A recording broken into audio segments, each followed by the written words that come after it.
अस्सलाम वालेकुम। इस वक्त हम मौजूद हैं पाकिस्तान के एक शहरी के साथ जो गुज़िश्ता रात 28 फरवरी को जिन्होंने अपनी गाड़ी की टैंकी फुल करवाई कि उनको ये लग रहा था कि पेट्रोल 1 मार्च को 10 रुपये महंगा हो जाएगा, पर बरअक्स हुआ कि 1 मार्च को महंगे के बजाय सस्ता हो गया। तो इनका लगता है काफ़ी नुकसान हुआ। तो आइए इनसे पूछते हैं इनके साथ असल वाक़या हुआ क्या। ये सर हर दफ़ा ऐसे ही होता था 15 और 1 को ना, कि जब सुबह उठते थे तो कि रेट बढ़ जाता था। तो इस दफ़ा ये हुआ कि मैंने शाम को ही जाके ना पेट्रोल डलवा लिया।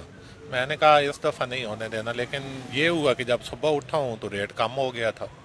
ज़ाहिर सी बात है, ये आपकी गाड़ी बड़ी है तो इसके अंदर कम से कम 30-40 लीटर पेट्रोल तो पड़ता होगा, तो जिसकी वजह से आपको काफ़ी नुकसान हो गया। जब सुबह आप उठे होंगे आपको पता लगा होगा यार मेरा तो बहुत नुकसान हो गया। इस बारे में आप बताएंगे। नहीं, मेरी तो भाईजान ये बाइक है, तो गाड़ी नहीं है, मेरी तो बाइक है ये।